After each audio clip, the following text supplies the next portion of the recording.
Kaiju number 8, Chapter 1-22 was a game changer, and there's a lot to break down in this chapter. Kaiju number 8 is so action-packed, it'll have you locked into the chapter. Kaiju number 8, Chapter 122, Fight also reminds me of another anime where I'll speak on it later, but let's get into it. Kaiju number 8, Chapter 122, kicks off with the aftermath of the intense battle between the defense force and the kaiju threat. Kafka and his team are still reeling from the damage, but there's no time to breathe. The stakes have never been higher as the next wave of destruction looms over them. One of the standout moments in this chapter is the emotional weight carried by Kikoru Shinomiya. After witnessing the devastating losses, she's forced to push herself even harder. Her growth as a warrior has been incredible, but the pressure of living up to her mother's legacy still weighs heavily on her. The way she channels that into raw determination is both inspiring and heartbreaking.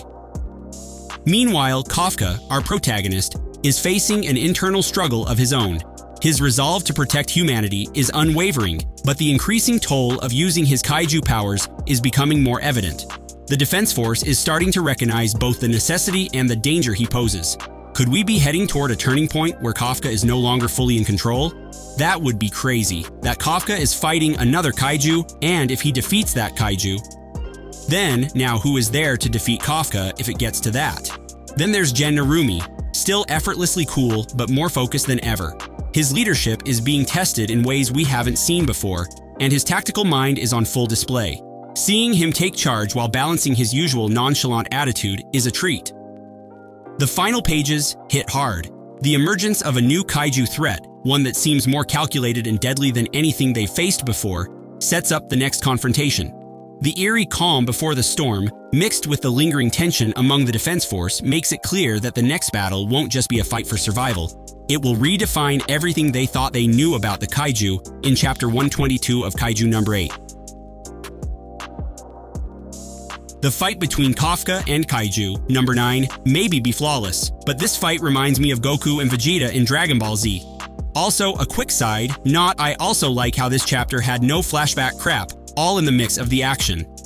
I also see Kaiju number 9 as a Frieza type, where Kaiju number 9 could be like, this isn't even my final form yet, and also, by the way, this art on this chapter is beautiful.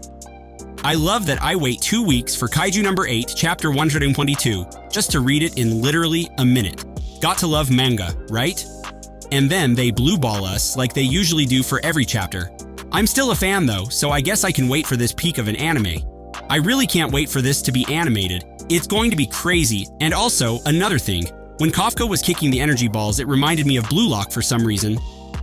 Kaiju number 8, Chapter 122 does a fantastic job of balancing action, character development, and foreshadowing. It sets the stage for something big, and with the anime adaptation on the horizon, this is the perfect time for fans to get hyped. What do you think? Will Kafka's powers become a liability? Is Kikoru about to have her defining moment? Drop your thoughts.